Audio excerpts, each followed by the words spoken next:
I am both challenged and excited to be here before you today. Challenged because I have 18 minutes to share my passion with you, but excited because I get to share my passion with you. Asking questions. So growing up, I was very fortunate to have a grandfather who would come stay with us every few months, and at that time, he would recount his childhood in pastoral Somalia.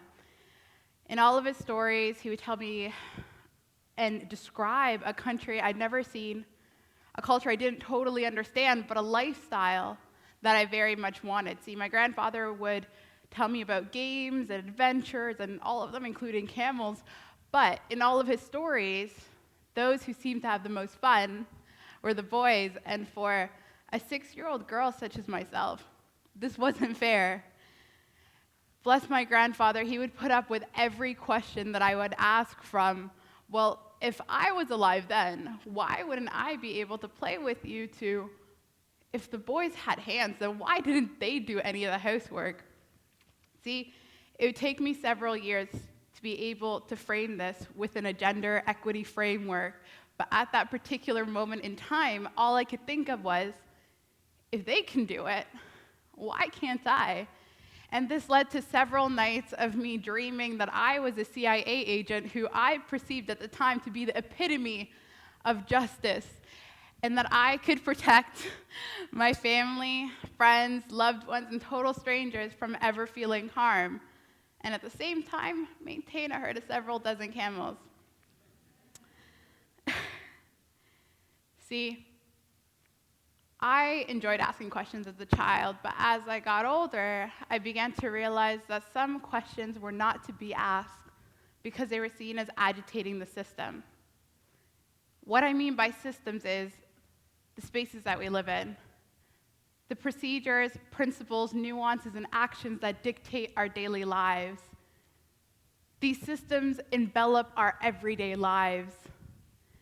These systems shape our understanding and our language, and in asking questions, we hope that we're able to agitate these systems and find cracks in the system so that we are able to forge our own pathways and engage in new experiences. All right, how are you? I need to get personal now. Good? All right, how about you? All right, I need loud voices. How are you? Fine? How are you? Good, okay. Normally, when I get answers, I like the enthusiasm. When I get answers, they tend to be fine, okay, all right. Sometimes I'm very lucky and I get the fantastic. But for the most part, it's generally just a okay and fine. These are okay questions. We ask these questions, how are you, on a regular basis, and I never asked why. I asked, how are you? And for all of you, maybe the last time you'd asked somebody was like earlier today, and for me, it was when I spoke on the phone with Rogers earlier this morning as just a prelude, being like, hi, how are you? I'm fine, how are you? Like, just quick, just fillers. But I had never thought about why I asked, how are you, until I lived in Mozambique. See, I was very fortunate to love and work with 3 amazing women, Felishmina, Dorothea, and Maria. And every morning, Maria would pick me up from work, and then we would go pick up Dorothea, and then we would pick up Felishmina, and then we would head to the office. And every morning, Maria would ask me how I was, and I would say, estou bem, obrigada. And, we just kept going. Like, I'm fine, how are you? And, continue on. And several weeks in, as we were driving, Maria just stopped the car and turned around and said, Mandekh, fine isn't an answer. When I ask you how you are, I'm asking you, how did you spend your evening? What did you do last night since the last time that I saw you? How's your family? How are your friends? What did you have for dinner? The important things. And really, that shook me. I began to question, why had I ever asked somebody how they were? Is it just out of basic pleasantry? Is it just common practice? Is it a filler? Is it something that we have become accustomed to just continually ask how we are? And see, these questions Just questioning the very minute details, the little things that we do daily is important. And for me, this began to move beyond just the how are yous to why do I have these emotions in the daily activities that I have, including empathy. This empathy feeling for me really comes up when I see infomercials. See, particular infomercials, such as World Vision infomercials. I don't know if you guys know Jaleel. Jaleel of World Vision. See, World Vision is a non-profit organization that works to promote justice, dignity, peace, and hope for children in communities all over the world. And Jaleel is their case that I seem to remember the most. Around perhaps Christmas time, Jaleel would come on with this commercial with incredibly sad music, and whenever it would come on, I would honestly leave the room. And it wasn't because I didn't want to see Jaleel's story and I didn't want to hear about his plight. It was more so because I knew what my mother would say. See, she'd come and look at me and say, Mandekh, see, Jaleel has nothing, and there you are throwing away your food. And honestly, this is true. See, there are millions and millions of individuals in the world who lack shelter and food and just general security. And what I am about to say does not negate this fact. See, World Vision provides us with these infomercials and with these stories so that we as individuals are able to relate to a reality that we are so disassociated from. And in this sense, we provide our contributions to World Vision in terms of money. World Vision gives it to Jaleel and those like Jaleel, and problem solved. We are absolved of any guilt and we've done our good deed. But what we fail to do is ask, why? Why is Jaleel in the situation that he is in? See, in asking these questions, we go beyond accepting the norms and the standards that we've been told to become accustomed to. See, I want to take this a bit further. This is a map of the world that we have seen all our lives in grade school and where else, and it is clear in this map that Africa is roughly the size of Greenland, and South America is more or less the same size as Europe. Here's another map. In this map, you could see Africa's 30,221,532 kilometers squared area in relation to Greenland's 2,116,086 kilometers squared area.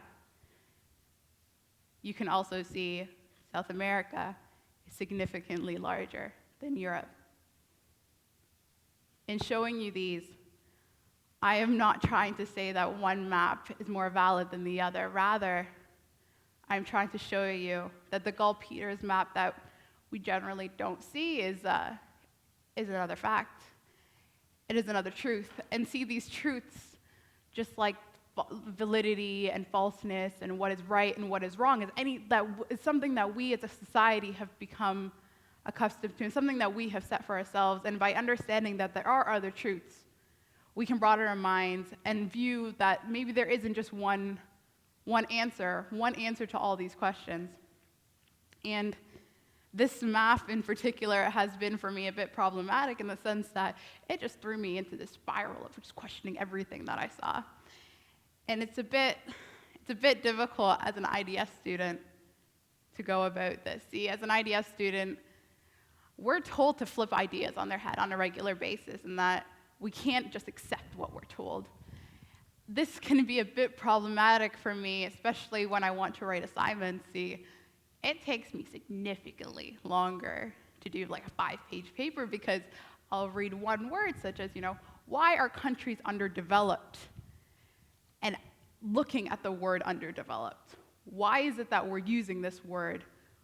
Why are these countries said to be underdeveloped? What are they underdeveloped in relation to? It is very true that, like the cases of Jaleel, there are millions of people in the world who lack basic shelter and basic food and who lack general security. But in accepting just the term underdeveloped within this broader question, we just need to problematize. We need to delve in. See, in flipping ideas on their head again, I generally go to the news to get my information, and because the news is easy, it's very accessible, and it provides you with images, but this is troublesome. See, the news provides us with these information and statistics and things that grab our attention, but occasionally we don't have the time to question it. We don't have time to delve deeper to say, why is this information written in the format that it is? Who is the audience and what are they trying to tell us? Who is it that is speaking and who is not speaking? Images like these, and worse off ones like these, make me question, why are associations like these even made? And in looking at this, I take the daily initiative to just question, asking questions so that I do not have to accept what I am told. And I continually tell you guys, and I've been telling you guys for the past maybe 10 minutes, questions that you are to direct at others, but the questions at the self are probably the most problematic. And let me tell you why. See, as a child, I wanted to become a surgeon and work only in conflict regions because I thought that was pretty amazing. And I had the doctor's kit and I was ready to go. But there was this one day that just threw me out of whack. See, I had watched medical mistakes from the ER on TLC. And in this one episode, there was a doctor who had left a scalpel in a patient. And normally, I would have just brushed that off, being like, oh, it's unfortunate. But at that moment in time, I was thrown into chaos. See, I began to insert myself in this story and pretend that I was a surgeon. And I realized that I leave my pencils everywhere. I lose my keys all the time. I lose books. I lose everything. And so if this doctor who had gone to a prestigious university and gone to this amazing clinic and had all these years of experience could leave a scalpel, like what is it that I would leave? And it led me into this spiral of asking myself, am I even capable of doing this job? And like I said, I'm an IDS student, so clearly I didn't get into medicine. But my story shows that the everyday has the potential to raise questions. That every day has a potential to change you as an individual. Asking questions in your daily lives in the most minute way has the ability to transform who you are right now to be who you are tomorrow and the year after, an individual who is active within your society. Questions of the past have shaped our present. Philosophers, politicians, scientists, and everyday individuals have asked questions that have confronted established norms and accepted unknowns to ensure greatness. We, as a society, have excelled in many ways. We need to ask questions that reshape our daily lives. And asking questions, we are able to move beyond static stances towards extraordinary and fulfilling our lives in any possible way. You are the seed for change. Your mind is illustrious and waiting to be stimulated. Let it be. Ask questions daily that agitate the spaces that you occupy. Agitate it in a way that proves your active existence. Ask questions that cause internal conflict. See, internal conflict is good. It shows that there are spaces for change. Ask questions that solidify your beliefs. Ask questions so that you are sure that the choices and the beliefs that you have are yours alone. Ask questions that invoke change so that you are the change that you want to see locally and globally. Ask questions that ignite a fire. See, by asking questions and agitating spaces, You are able to engage in a process of positive transformation. And these don't have to be massive questions. They can be small. See, asking yourself, why is it that you spend $7 at Starbucks every day? To asking yourself, why are there students who are continually failing our education system? What does knowing how much you spend at Starbucks do to you? Does it change your spending habits? Does it make you want to go to Tim Hortons instead of Starbucks? Does it make you realize that there are individuals, not just in an international scale, but locally, who are unable to figure out what their next meal is going to be? Does knowing that there are students who are incapable of successfully completing high school change your perception of the education system? Does it change your way of understanding our learning styles and the learning possibilities that each individual has? See, regardless of the questions that you ask, it's not the answers that are important, it's the questions. See, these questions are what has the ability to change who you are. And in order to do this, you need to identify spaces to ask these questions. And these spaces exist. See, these spaces are here right now. They're within the classroom. They're at work. They're everywhere. And I want to tell you that these spaces are yours to occupy and yours to take ownership of. Asking questions does not necessarily have to be overt or directed at others. See, the most important questions are directed at the self. Self-awareness and self-actualization prepares you to engage with others and broader spaces in a more holistic manner. And this is how you transform perceived stability in knowledge. I hope that in the time that we've shared, I've been able to rattle your mind just a bit. See, change is great. Questions are what has provided us with advancement in medicine, philosophy, societal norms, and everything in between. Now it's your turn. It's your turn to contribute on whatever scale. Ask questions that transform and advance you, those around you, your community, and the world at large. Be cognizant of the actions that you take. You, each and every one of you, has a spark. Now run with it.